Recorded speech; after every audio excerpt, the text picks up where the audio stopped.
Hello everyone. Today in this video I am going to describe you Hindi translation of your second chapter Lost Spring, and it is first part of this chapter from Flamingo book. But before starting this video I just want to suggest you some instructions because we are facing this pandemic of COVID. Wear face masks properly, wash your hands frequently, use sanitizer whenever you need, and maintain social distancing whenever you go out from your house. Lost Spring, Stories of a Stolen Childhood by Anees Jung. Anees Jung was born in Rourkela and spent her childhood and adolescence in Hyderabad. Anees Jung का जन्म 1964 में राउरकेला में हुआ और उन्होंने अपना बचपन और जो किशोरावस्था थी वो हैदराबाद में स्पेंड की बिताई. She received her education in Hyderabad. उन्होंने अपनी शिक्षा हैदराबाद में प्राप्त की and in the United states of America और संयुक्त राष्ट्र अमेरिका में. हर पेरेंट्स वर बोथ राइटर्स. उनके दोनों माता पिता कौन थे? लेखक थे. Anees Jung begin her career as a writer in India. Anees Jung ने भारत में एक लेखक के रूप में अपना करियर स्टार्ट किया. She has been an editor and columnist for major newspapers in India and abroad. वो भारत और विदेशों में जो प्रमुख समाचार पत्र थे उनके एडिटर और कॉलमनिस्ट के रूप में उन्होंने काम किया. And has authored several books. और कई सारी किताबें लिखी. The following is an extract from her book titled lost spring stories of stolen childhood. जो प्रेजेंट जो वर्तमान वाला जो एक्सट्रैक्ट है लॉस्ट स्प्रिंग वो उनकी जो पुस्तक है कि स्टोरीज ऑफ स्टोलन चाइल्डहुड उससे लिया गया है. Here the analysis the grinding poverty and traditions which condemn these children to a life of exploitation. यहाँ पर गरीबी में और जो रीति रिवाज परंपराओं में उसमें उन लोगों के जो गरीब लोग हैं उनके जीवन को बर्बाद होते हुए दिखाया गया है. इन कहानियों में उसका विश्लेषण दिखाया गया है. Sometimes I find a rupee in the garbage. कभी कभी मुझे कचरे में 1 रुपये भी मिल जाता है. Why do you do this? I asked Sahib, whom I encounter every morning scrounging for gold in the garbage dumps of my neighborhood. जो नरेटर हैं वो लेखक हैं खुद इस स्टोरी की. तो वो कहती हैं कि मैंने साहिब से पूछा. वो मुझे हमेशा सुबह सुबह कचरे में गोल्ड ढूंढते हुए नज़र आता था. गोल्ड का मतलब है यहाँ पर उसकी जीविका से है जो जिन्हें बेचकर या जिन्हें पाकर वो अपनी जीवन यापन करते थे. तो जो नरेटर है उसने उससे पूछा, साहिब तुम ये क्यों करते हो? Sahib left his home for long ago. Sahib ने बहुत लंबे समय पहले अपना घर छोड़ दिया था. Set amidst the green fields of Dhaka his home is not even a distance memory. यानी कि साहिब ने अपना घर बहुत लंबे समय पहले छोड़ दिया था और जो कि कहाँ पर था? ढाका के हरे भरे खेतों के बीच में था. उसका घर जो था बहुत दूर की याददाश्त में था, यानी कि उसे अपना घर ढंग से याद भी नहीं था. There were many storms that swept away their fields and homes. बहुत सारे तूफान वहाँ पर आए थे और वो उसके खेतों को और घर को बहा ले गए. His mother tells him, उनकी जो माँ हैं वो उन्हें बताती हैं. That's why they left looking for gold in the big city where he now lives. इसी वजह से वे सोने को खोजते हैं उन बड़े शहरों में जहाँ वो रहते हैं. I have nothing else to do.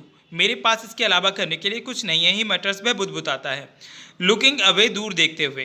Go to school, school जाया करो. आई से ग्लीबली, आई मीन्स मैंने, मतलब बहुत लापरवाही से कहा. ग्लीबली मीन्स केयर फ्रीनेस होकर बहुत लापरवाही से कहा कि स्कूल जाया करो. Realising immediately how hollow the advice must sound. और उसने तुरंत ये रियलाइज़ किया कि कितनी गलत एडवाइस जो थी उसने साहिब को दी थी. There is no school in my neighbourhood. मेरे आस पड़ोस में कोई स्कूल नहीं है. वैन दे बिल्ड वन, जब भी कोई एक बना लेंगे, आई विल गो, मैं जाऊँगा. If I start a school will you come. अगर मैं स्कूल शुरू कर दूँ क्या तुम आओगे? I ask half joking. मैंने आधा मजाक करते हुए पूछा. किसने? यानी कि एनीस जंग ने. यस, हाँ. उसने बहुत बड़ी सी मुस्कुराहट देकर कहा. A few days later I see him running up to me. Is your school ready? कुछ दिनों बाद मैंने उसे कहा कि वो मेरी तरफ दौड़कर आ रहा था और उसने कहा, मुझसे पूछा कि क्या आपका विद्यालय तैयार है? It takes longer to build a school. School बनाने में बहुत लंबा समय लगता है. I say embarrassed at having made a promise that was not meant. मैंने उस ऐसे प्रॉमिस को किया था, मतलब उसने जो नरेटर थी उसने ये रिप्ले किया कि स्कूल को बनने में बहुत लंबा समय लगता, तब उसे रियलाइज़ हुआ कि कितना एम्बेरसमेंट उसने फील किया उस समय, क्योंकि ये उसके बस की थी नहीं कि वो उस लोकेलिटी में कोई स्कूल को बना दे। और उसे ये पता चला कि बहुत सारे जो ऐसे प्रोमिस लोगों से कर दिए जाते हैं जिनका कोई मतलब ही नहीं होता है।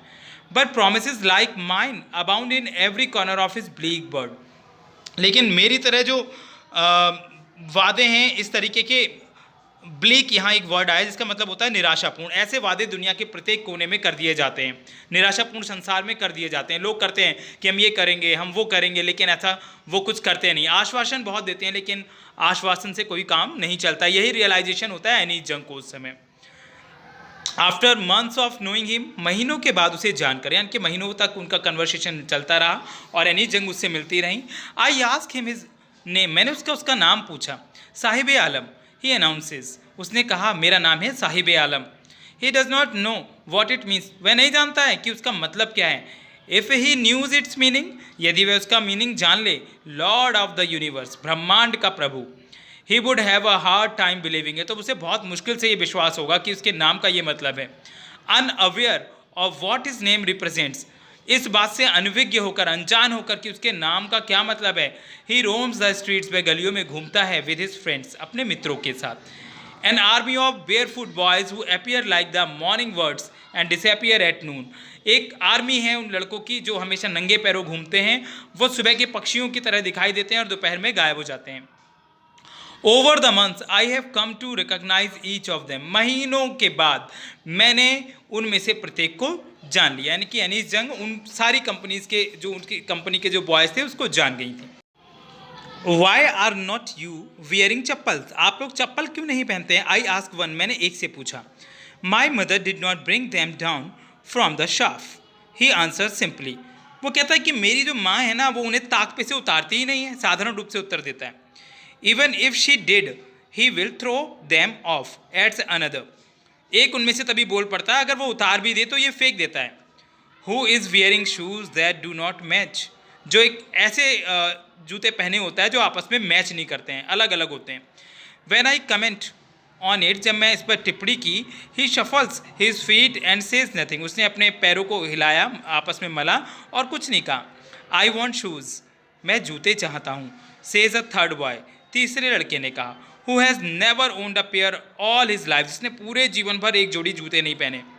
Travelling across the country I have seen children walking barefoot, पूरे कंट्री में ट्रेवल करके, यात्रा करके मैंने देखा कि बच्चे नंगे पैरों घूमते हैं इन सिटी, शहरों में।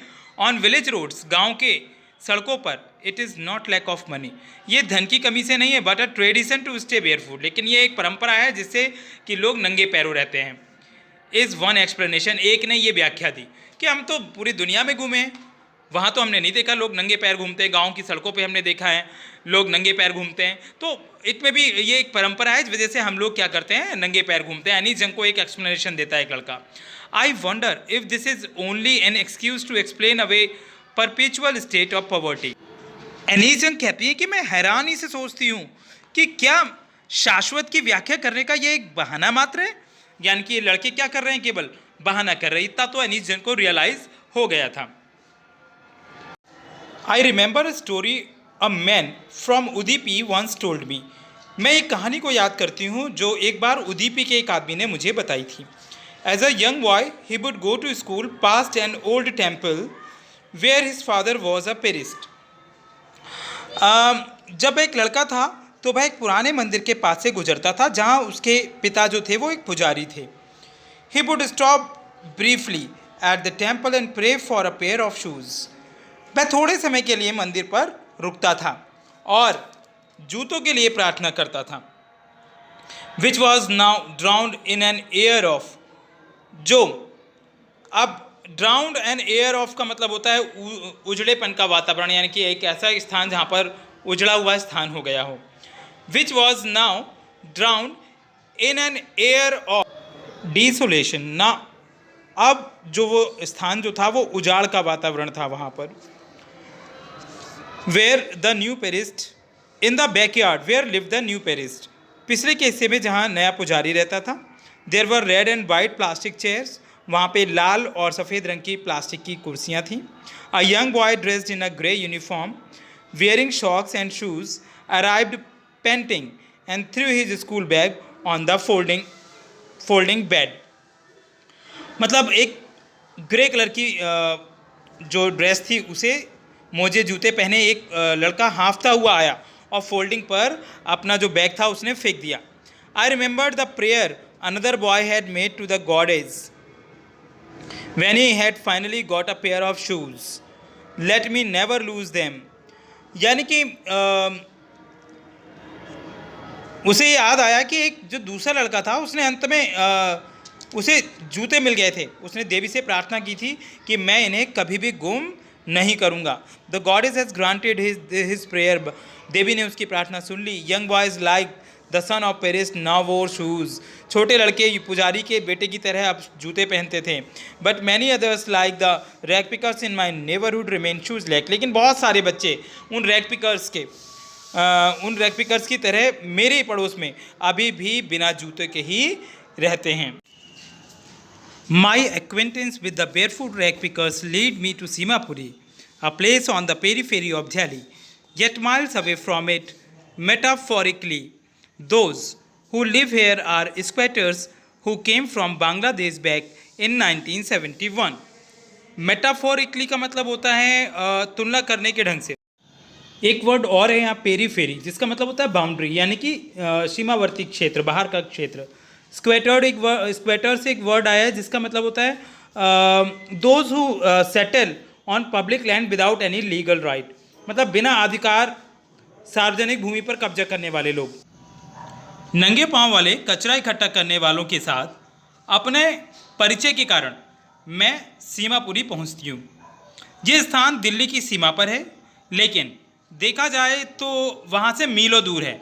जो लोग यहाँ रहते हैं वे सभी सार्वजनिक भूमि पर कब्जा करे हुए हैं और वे सभी लोग 1971 में बांग्लादेश से आए थे. Saheb's family is among them. Saheb का परिवार उनमें से एक था.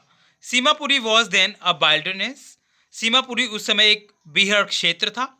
इट स्टिल इज, ये अभी भी है, but it is no longer empty, लेकिन अभी खाली नहीं है.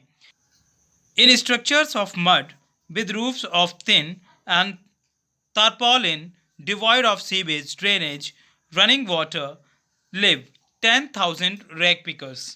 यानी कि वहाँ मिट्टी के घरों में जिनकी छतें टीन और तिरपालों की हैं, जहाँ ना सीवर है, न नालियाँ हैं, न बहता पानी है, वहाँ 10,000 कचरा इकट्ठे करने वाले लोग रहते हैं.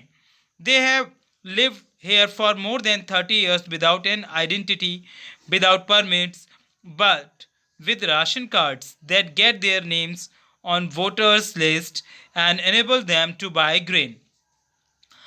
मतलब वे वहाँ 30 वर्षों से रह रहे हैं बिना पहचान पत्रों के, बिना आज्ञा पत्रों के, परंतु उनके पास राशन कार्ड हैं जिससे उनके नाम मतदाताओं की सूची में आ गए हैं और वे अनाज खरीद सकते हैं. Food is more important for survival than an identity. जो भोजन होता है वो पहचान से ज़्यादा सर्वाइवल यानी जीवन यापन के लिए ज़रूरी होता है. If at the end of the day we can feed our families and go to bed without an aching stomach, we would rather live here than in the fields that gave us no grain. यदि दिन के अंत में हम अपने परिवारों को भोजन दे सकें, बिना पेट दर्द के सो सकें, तो अपने उन खेतों में जो हमें अनाज नहीं देते हैं उनकी बजाय यहाँ ही रहना चाहेंगे. Say a group of women in tattered sarees when I asked them why they left their beautiful land of green fields and rivers.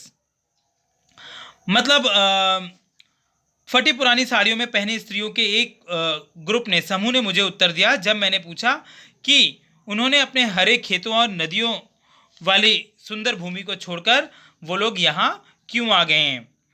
Wherever they find food, they pitch their tents that become transit homes. Children grow up in them, becoming partners in survival, and survival in Simapuri means rag picking. मतलब जहाँ कहीं भी उन्हें भोजन मिल जाता है वे वहीं पर अपने टेंट लगा लेते हैं और उनका वही डेरा बन जाता है। बच्चे उनमें ही बड़े होते हैं और जीवन संघर्ष में भागीदार बन जाते हैं और सीमापुरी में जीवित रहने का अर्थ है कचरा इकट्ठा करना। Through the years it has acquired the proportions of a fine art. Garbage to them is gold. It is their daily bread, a roof over their heads, even if it is a leaking roof. But for a child, it is even more. वर्षों से ये काम करने के कारण ये उनकी ललित कला बन गया है।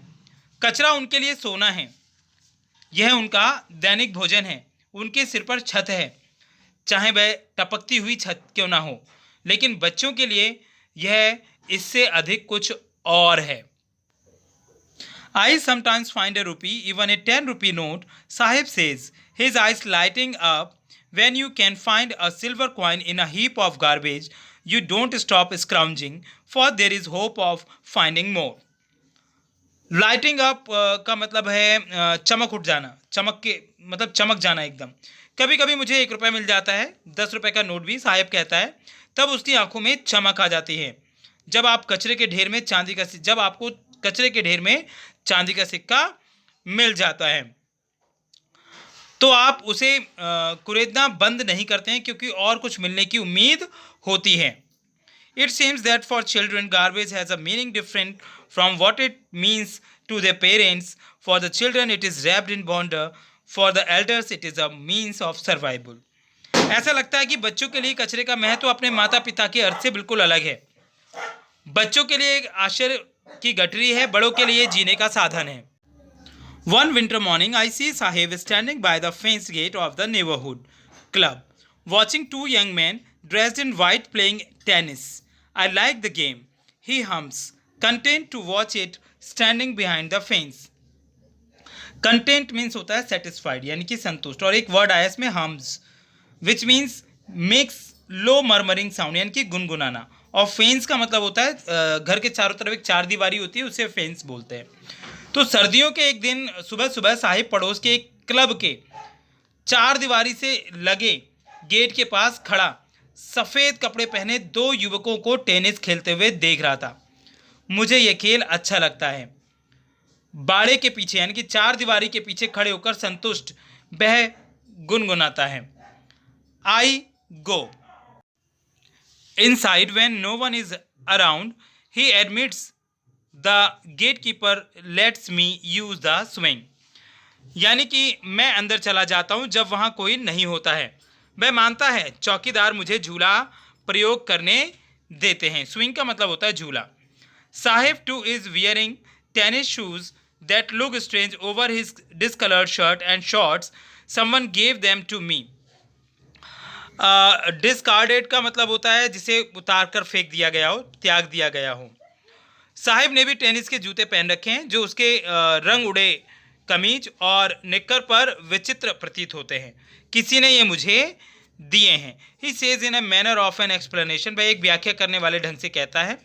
The fact that they are discarded shoes of some rich boy who perhaps refuse to wear them because of a hole in one of them does not bother him, for one who has walked barefoot even shoes with a hole is a dream come true, but the game is watching so intentionally is out of his reach।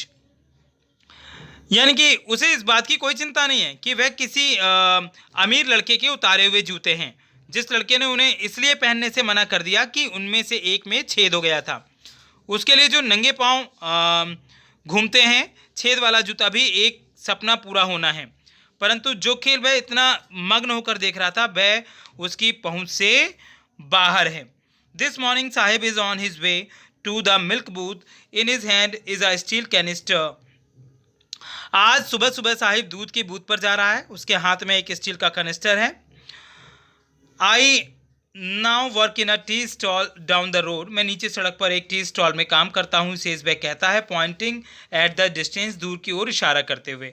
I am paid 800 rupees and all my meals, मुझे 800 रुपये मिलते हैं और मुझे पूरा भोजन मिलता है दिन का। Does he like the job, क्या उसे नौकरी पसंद है? आई आस्क, मैं पूछती हूँ। His face I see has lost the carefree look, यानी कि मैं ये देखती हूँ कि उसके चेहरे से निश्चिंतता का जो भाव है वो समाप्त हो चुका है।